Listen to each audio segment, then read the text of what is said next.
y'all, what's up? Welcome back. Today we're going to talk about another hill country blues artist, or juke joint blues, and his name is R.L. Boyce. He's featured on the new album Tell Everybody by Dan Auerbach from Black Keys, and he's a really great player, some really cool vibes, and this is a pretty simple riff. I'm going to break it down for you, but let's watch him play it. Let's watch this cool music video that they made, and I'll stop periodically to teach you some of the parts. At the end of this video, we'll do a slow playthrough of the main parts so that y'all can play along. Let's jump right in.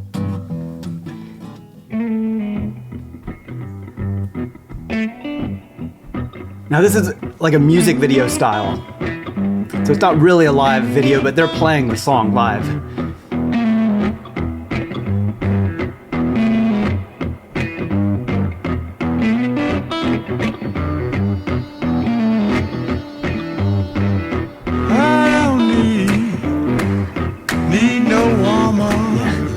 Building in some claps here.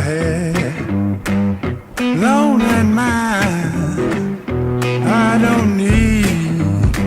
Yeah, bringing in some drums. Shoot me down in the middle of the night. I don't need any more problem find me every time. We're slowly starting to build kind of other instruments in there as we go. Coming in tonight. Harmonica. Good. Let me stop it here for a moment. So you can hear it's based on these two couple riffs, actually kind of three riffs. Let's go over those riffs really quickly. Remember, at the end we're going to go through it with a slow playthrough so y'all can play along. So basically the song is just made up of these three riffs. We have one that we call the going up riff.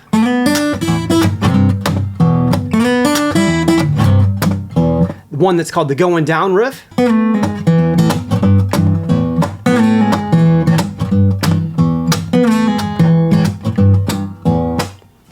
And then one that we call the up and down riff.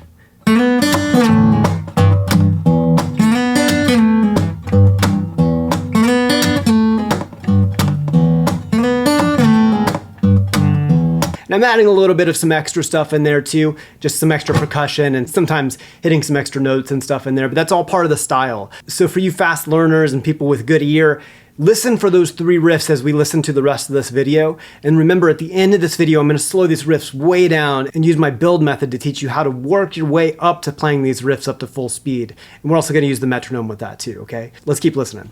Got to shake 'em on down. Kind of now add some background vocals. Back to the claps.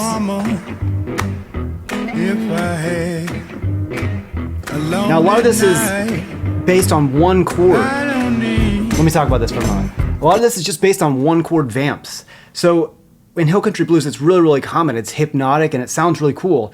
But to have some kind of variations, one thing that you can do is do what we call breakdown and then a build up. And that's what he's doing here. A breakdown is where you take away a lot of the instruments and maybe there's just one instrument left. Sometimes in like pop music and stuff, sometimes it's just left with just the singer.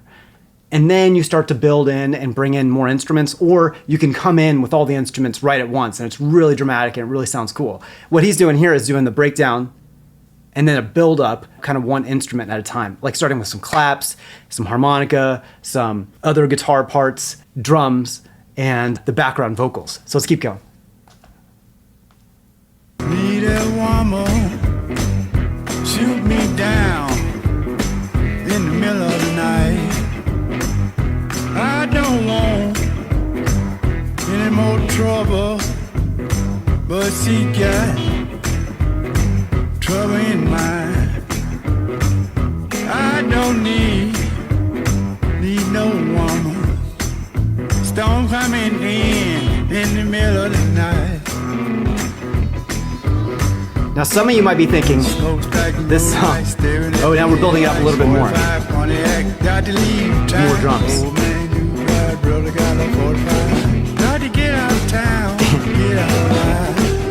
More of that background vocals. Very cool, very cool. Now some of you might be thinking, what I was gonna say is that this song sounds very familiar. And that's because it is almost exactly the same as his version of Coal Black Maddie, which we'll check that out at the end also, but it's very, very similar, almost identical. And that sounds kind of a lot like some other versions of Coal Black Maddie or Poor Black Maddie like we've covered on this channel. So if you like that type of song, check out that video too. And I'll teach you how to play that song too. That one's in open G. He's playing this one in standard tuning. Let's keep going. So now we got all the instruments.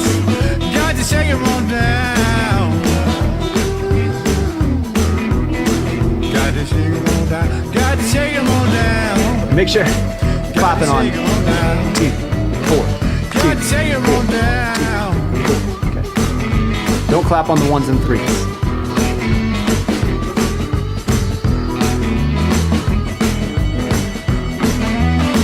Cool. Harmonica. I want to tell you a little bit about harmonica real quick. So harmonica, something that I've learned about harmonica, now I'm not a great or even a very good harmonica player, but harmonica is a really fun and easy instrument for a lot of people because it's already kind of tuned to chords, so you can't really sound terrible when you play. In blues, there's something that we call cross harp. And the way that you get that is if we're playing in the key of E, like the guitar parts are... If the guitar parts are in E, then what a cross harp means is that we take a fourth up and use that key to play harmonica with this. And it gives it kind of a bluesy sound. And instead of blowing out, you do what's called drawing in. So you're sucking in.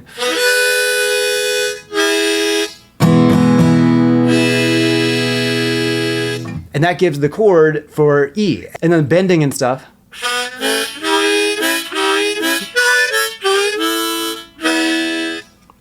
Will allow for kind of cool bluesy notes. So how do you figure out which cross harp you need to play? Well, remember, if it's in the key, if you're playing the guitar in the key of E, which we do in a lot of blues, you're going to use an A harmonica. If you're playing in the key of G, you're going to use a C harmonica. How you can find that is just wherever the note is, let's say E, you play the harmonica for cross harp on the adjacent string, one string down. So if it's E, it goes to A.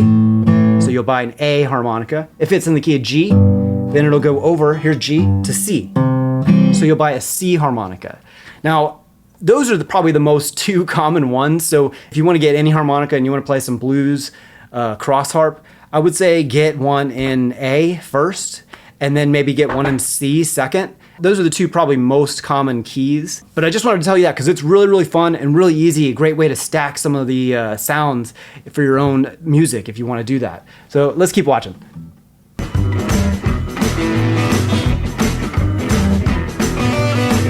Got to take 'em on down. Oh man, you cry. Gonna get 'em on fly.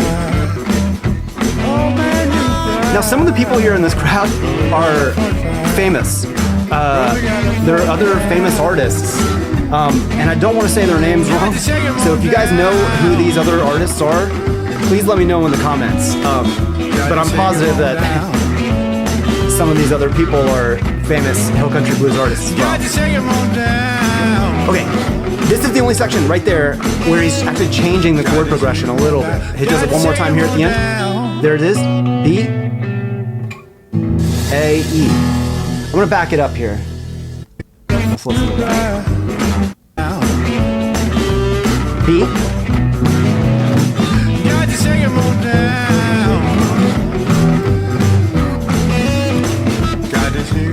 Now one thing I didn't even mention, look at his fingernails. I can't believe I didn't mention this before, but he's got really, really long fingernails, not just on his right hand, but also on his left hand, which makes it, to me, it seems like that would be like near impossible to play. I really don't know how he does that. I mean, with the right hand, obviously a lot of players have long fingernails to use as kind of like picks. Even that being said, like his nails are pretty long. I mean, a lot longer than most people's that play with long nails. But almost everybody that has long nails on the right hand for guitar players, they still keep the left hand nails short, and his nails are really long. I don't know how he's able to do that. I guess he's just got to kind of use the pad parts of his fingers to play so those nails don't get in the way. But that's crazy hard to do. And I guess he's just used to it. But I just wanted to mention that because I'm sure some of y'all are looking at that and wondering. It seems unusual, right? Please tell me who these other artists are too.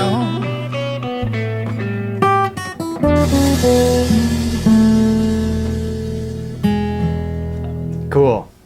That's it. All right, cool. Here's the ending tag that he just played. So he's not really finishing it with that E major, but I like to do that just to kind of have some resolution there. So now, like I said, I'm going to teach you these riffs using the build method, going very, very slow, and we're working our way up. Now, with the build method, that's different than the way that a lot of people learn riffs, which is not the right way. The build method is the right way. What the build method is where you take the main ideas of the riff, play them with rhythm, and then start adding all the fancy stuff as you get more comfortable with the riff. There's no point of adding like all the extra slaps and the percussion stuff if you can't play the basic riff in time, right? So that's where we're gonna start. So let me show you how that works. So first we're gonna start with the main riff with no percussion. It sounds like this.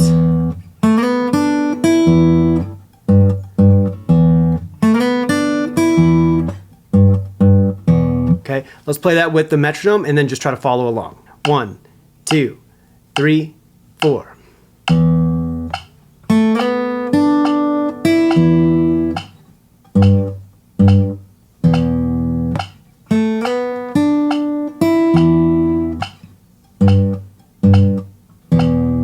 Again.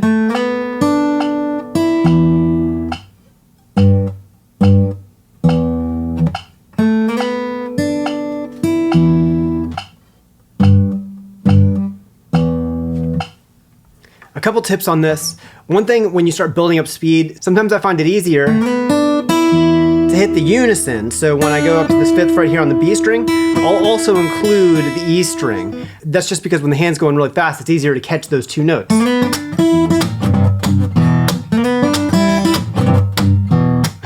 Right, so sometimes that's easier.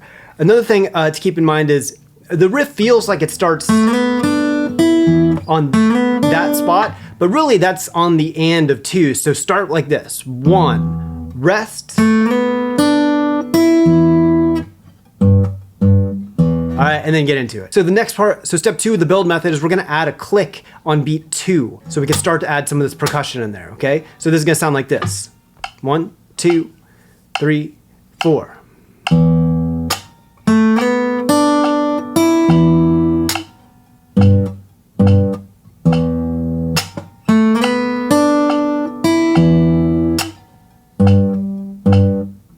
One more time.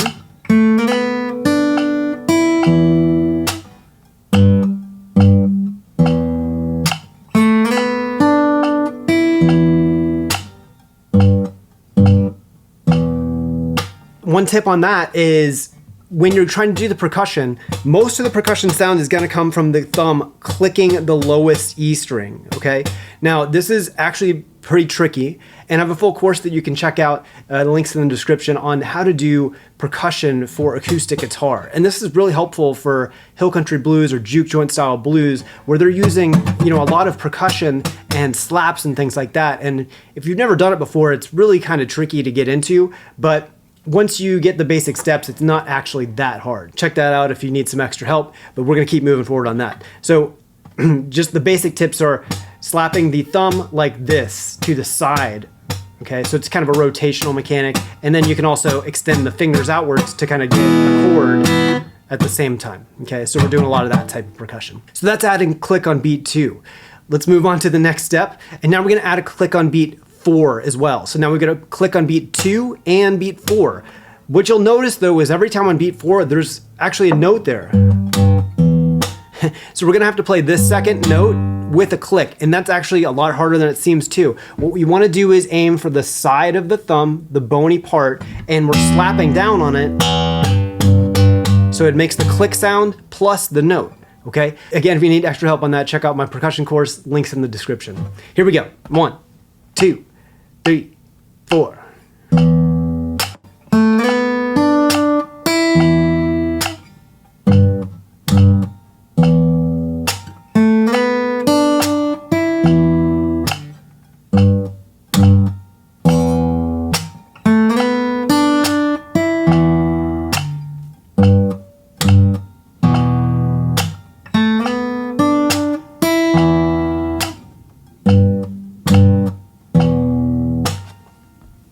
just another tip on that. So when you're sliding them, there's that click in between. And that's when it's important for you to hit this lowest string, because if you try to slap like all the strings like that, you'll notice this note will stop unless you just hit aim on the lower strings. And when you do that, when you have that note ringing out and you do the percussion click, it has this really cool effect, and it sounds like there's multiple guitars playing at the same time, or even maybe multiple instruments or something like that. And again, it's not as hard as it might seem. It's hard if you're just starting out, but if you know the right mechanics to do, it's actually not that tricky. And it's pretty fun to play that way. So step 3 on this main riff here is now we're gonna add an upstroke, kind of this upstroke rake right before beat 3. So what you're gonna do there is just take your thumb and move it up like this, okay? You can make it noisy and play the notes, or you can make it quiet and mute the notes like that. Okay, so let's check that out. 1, 2, 3, 4.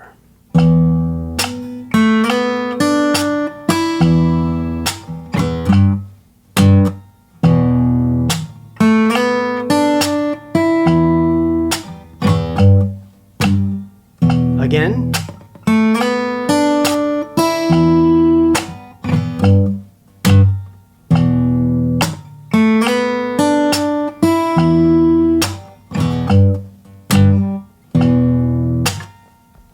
Now I'm going to play that a little faster for you. When you play it fast, try to just get in the groove and let your hand do this. Kind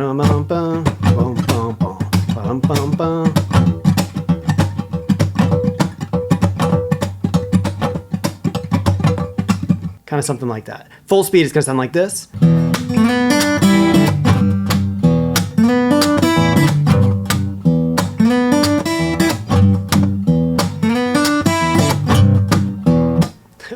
So try to get that groove in, but make sure that it's rhythmic, okay? It's important. And don't add all these steps until you can do, the first main riff first, okay? Now remember, there's 3 riffs in this song, so let's just go over the other riffs at slow speed, and then you can use the build method to learn how to play these riffs. All right, so that riff we call the going up riff, because we're going up. The second riff we're calling the up and down riff, because it goes up and down.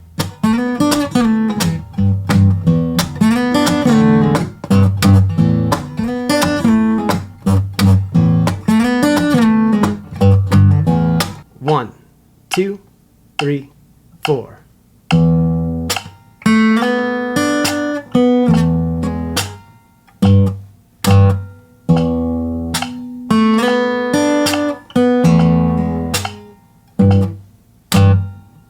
One more time.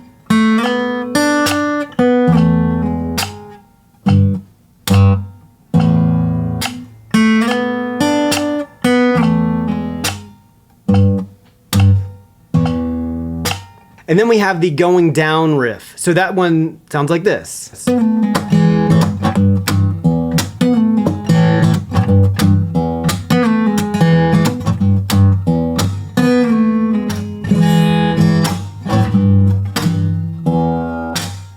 So slowly, 1, 2, 3, 4.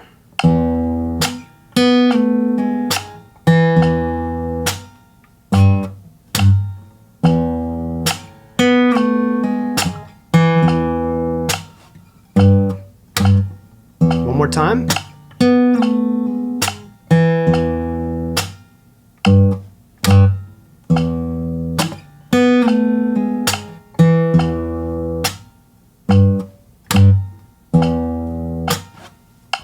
Lastly, there's a little variation that he plays sometimes on the main riff, and that's where instead of just going, he does this. So he does like a little pull off.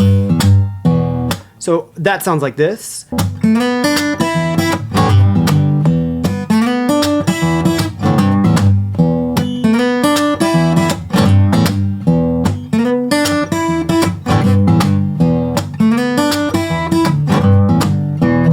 Okay. So just add that if all these other ones are getting boring and you want to add some variations to it.